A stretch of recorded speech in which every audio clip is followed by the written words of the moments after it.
சீதா தன்னுடைய வேலை பார்க்குற அந்த ஹாஸ்பிட்டலில் இருந்துட்டு திரும்ப பணம் போடணும் அப்படின்றதுக்காக இங்கே வெளியே போகிறாங்க.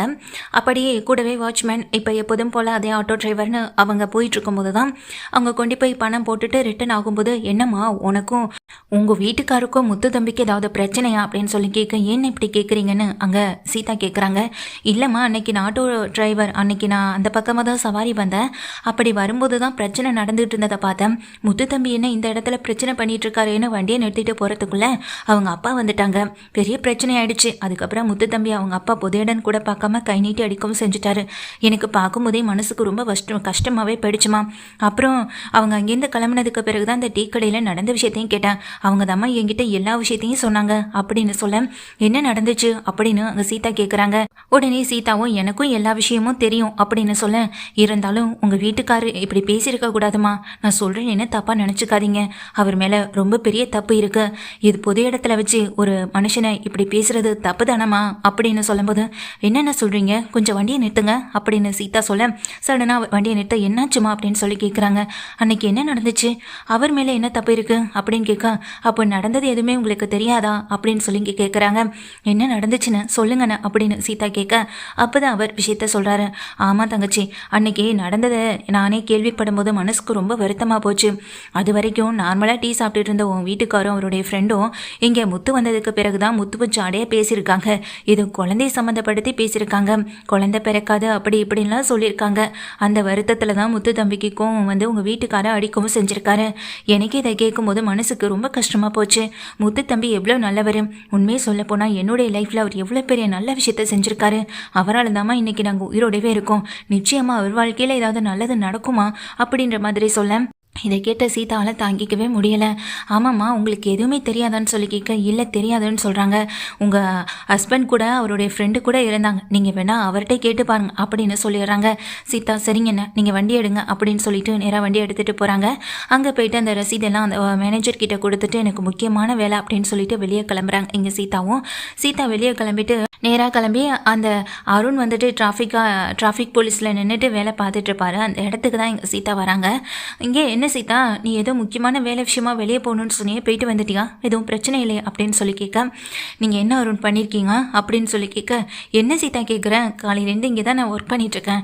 எவ்வளோ இந்த வெயிலில் நின்று தான் நான் வேலை பார்த்தாகணும் அப்படின்னு சொல்ல, அதை தாண்டி நீங்கள் வேறு எந்த விஷயத்தையுமே செய்யலை அப்படின்னு நாங்கள் சீதா கேட்க, வந்ததுலேருந்து புரியாத மாதிரியே பேசிக்கிட்டு இருக்காத சீதா, முதல்ல விஷயத்த சொல்லு. எனக்கு இங்கே நிறைய வேலை இருக்குது, இல்லைனா வீட்டில் போய் கூட பேசிக்கலாம் அப்படின்னு சொல்ல, எனக்கு இங்கே இந்த இடத்துல தான் பேசி ஆகணும் அப்படின்னு அங்கே சீதா சொல்லும்போது அதை கேட்ட அருணும் என்ன இப்போ அப்படின்னு சொல்லிட்டு தனியாக கூட்டிகிட்டு வராங்க.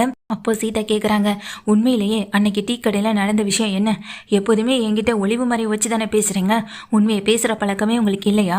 உங்கள் அம்மா அப்படி தான் உங்களை வளர்த்து வச்சுருக்காங்களா அருண் அப்படின்னு சொன்னதுமே கோவப்பட்ட அருண் பல்லான்னு ஒரு அறையை சீதா கணத்தில் விட, என்னையை பற்றி பேசி எங்கள் அம்மாவை பற்றி பேச உனக்கு எந்த உரிமையும் இல்லை அப்படின்னு சொல்ல, ஆமாம் உரிமை இருக்காது தான், ஆனால் என் மாமாவை பற்றி தப்பாக பேசுகிறதுக்கான உரிமை மட்டும் உங்களுக்கு எங்கேருந்து வருதோ தெரியலை.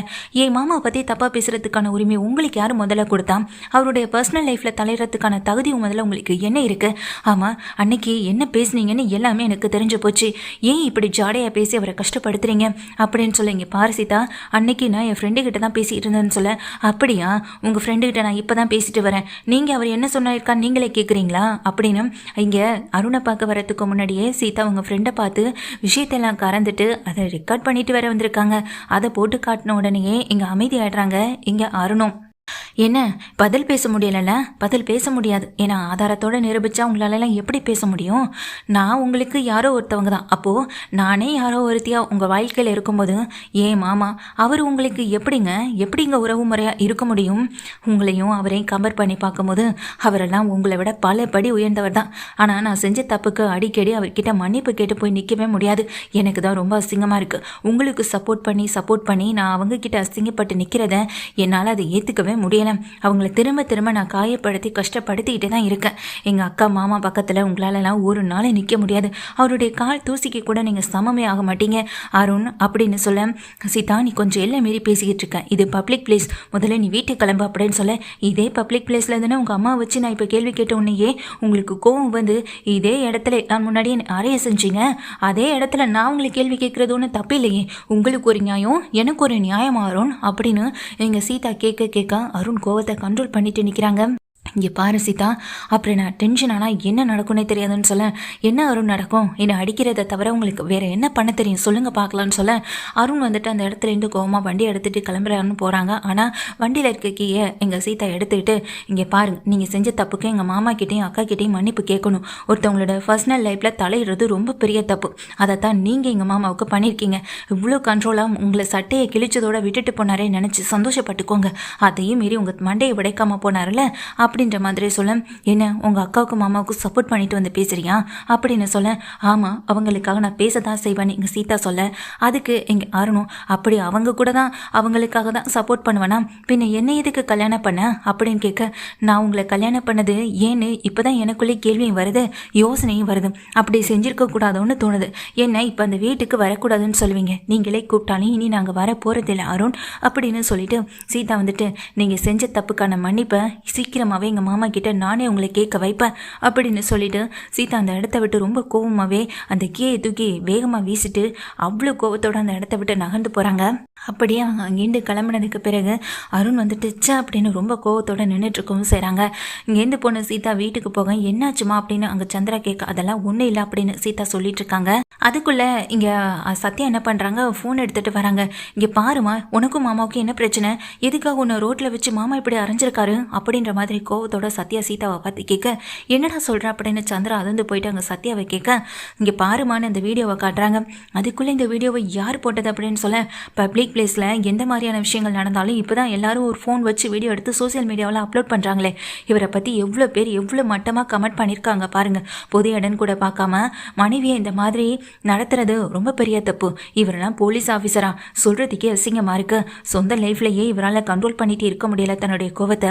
அப்போ வெளியில் யாராவது சின்ன தப்பு பண்ணாலும் பெரிய தண்டனையை கொடுக்குறாங்களா தானே இவர் இருப்பாருன்னு கண்டபடி எல்லாரும் இவரை தான் பற்றி தப்பாக பேசுகிறாங்க அப்படின்ற மாதிரி சொல்லிட்டு இருக்காங்க. சத்யா, என்ன சீதா உன்னை பற்றியும் ஹஸ்பண்ட் பற்றியும் இவ்வளோ பேர் கமெண்ட் பண்ணிட்டு இருக்காங்க, நீ எதுவுமே பேச மாட்டேன்னு சொல்ல, செஞ்ச தப்புக்கான தண்டனை ஏதாவது ஒரு வகையில் கிடைச்சி தானே ஆகணும். மாமா கிட்ட தேவையில்லாமல் பிரச்சனை பண்ணால் இங்கே இவருக்கும் பிரச்சனை எங்கேருந்தாவது வரதான் செய்யும். இவர் ஒன்றும் அந்த அளவுக்கு சொல்லிக்கிற அளவுக்கு நல்லவர் இல்லையே அப்படின்னு சொல்ல, ஏண்டி வந்து ரெண்டு இப்படி பேசிக்கிட்டு இருக்கேன்னு சந்திரா கேட்க, நடந்த விஷயத்த எங்கள் அத்தை அம்மா கிட்ட சொல்கிறாங்க. அன்னைக்கே நாங்கள் என்ன நடந்துச்சுன்னு விஷயத்த சொல்ல வந்தோம். ஆனால் நீ உன் ஹஸ்பண்ட் மேலே இருக்க பாசத்தால் நாங்கள் சொல்ல வரதை புரிஞ்சுக்காம எங்கள் மேலே கோவப்பட்டு இந்த வீட்டை விட்டு கிளம்பி வெளியே போனேன். இப்போ நீயே இவ்வளோ கோவத்தோடு போயிட்டு பப்ளிக் பிளேஸ்னு கூட பார்க்காம அவரை கோவப்படுத்திருக்கேன். அதான் இப்படி ஒன்று அரைஞ்சிருக்காருன்னு சொல்ல, அவர் அடிக்கிறது மட்டும் சரியா சத்யா, சொல்லு சத்யா அப்படின்னு கேட்க, தப்பு தான்க்கா, நான் இல்லைன்னு சொல்லலை அப்படின்னு சத்யா சொல்லும்போது, எல்லாமே தப்பு தான். அவர் ஆரம்பத்துலேருந்து இப்போ நடந்துகிட்டு இருக்க விஷயம் வரைக்கும் எல்லாமே தப்பு தான் சொல்ல, இப்போ அவரை திரும்ப சஸ்பெண்ட் பண்ணியிருக்காங்கக்கா அப்படின்னு சொன்னதுமே சீதா அதிர்ந்து போகிறாங்க.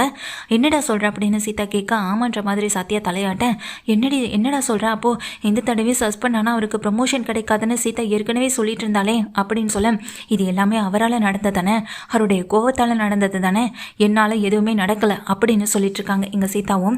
சீதா இப்படி பண்ண விஷயம் தெரிஞ்சு அருணோடைய அம்மா வந்துட்டு நேராக சந்திரா வீட்டுக்கு வந்துடுறாங்க.